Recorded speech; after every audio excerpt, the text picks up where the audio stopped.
Money slot. La la la la la la.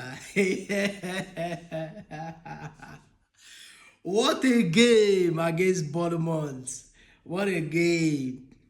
Now, Bournemouth AFC against Liverpool. Of course, at the end of the day, Bournemouth went ahead to win this game 3-2. A very fantastic game. A game that, to be sincere, Liverpool didn't give it all. In fact, the fact that they had to allow Bournemouth to score two goals in how many minutes difference? Two goals. They were able to score two goals that quick.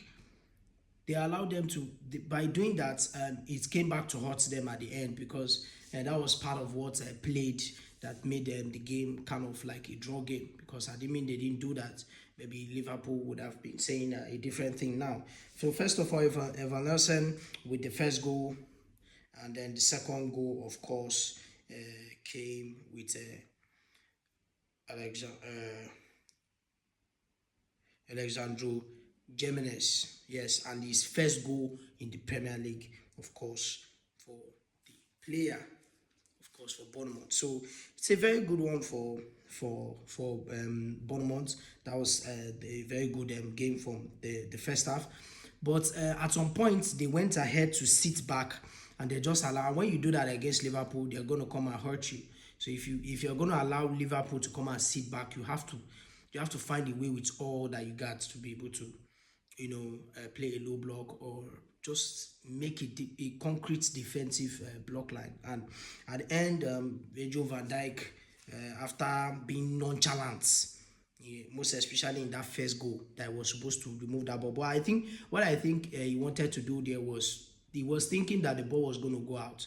So I think that he thought that the ball was going to go out. So he just wanted to just leave it at that. But it turns out that the player was too eager to get that ball, and then he got it, and they provided the assist for Evanescent. So it's a good game, and then it turned out and scored of course the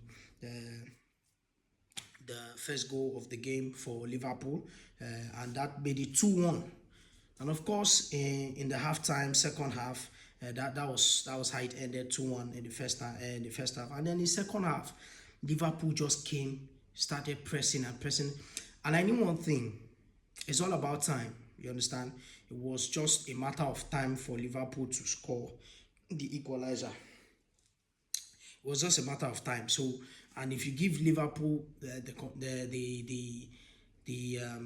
room to continue to press you and get away with the balls, the second balls, enjoy possession, you're going to get hurt. And that was exactly what happened. But now I like the response from Bournemouth. Immediately after that goal, Bournemouth came out and started giving pass balls. The game was now intense. Like at that moment, I was actually watching the game with a friend. He's also a Liverpool fan. So I was like, because of the fact that this game was important for Liverpool to win, Liverpool has done their part, so it's left for Manchester United to do that part, because since they haven't won, they are just only 1 point ahead of us currently. And if they would have won, I mean, it would be a different case, but they didn't. So we are just 1 point behind them. So if we can at least win the game, that is if, because we are going to be playing against Arsenal, it's not going to be funny. If we can win that game, it will be nice. But if we can draw the game, it will be equal points at least. That is something. That is very much something. So it was very important for at least Liverpool should do their part. Then we will now try and do our own part. And that is exactly what Liverpool did by losing this game in a very late. In fact, I was expecting Liverpool to be the one to do this, because that is what they do. They leave it very late. But instead, Bournemouth went ahead to do this. They left it very late and scored that goal. Bournemouth is not the kind of team that, agreed, they were a little bit open and all that, but they are not the kind of team that you miss chances against. Same thing with Liverpool. That's why all those chances that Bournemouth had, even in the first half, the second half, it came back to haunt them. You understand, those chances they missed, but Liverpool were not clinical enough to finish their chances that they had. They had chances, but they were not. Look at the other one that Florian Wirtz was supposed to shoot the ball, but he did not. He just left it. Cody Gakpo was not even there. Mohamed Salah too, the same thing. So it's a good one it's a very very good one from Bournemouth, and kudos to them. They had a very good game, and that was what they needed. They really needed this win. They really needed this win even more than Liverpool themselves, because currently it puts them in a better position in 13th place. So it's a good one from them, and of course kudos to them and their manager. Peace out. Don't play.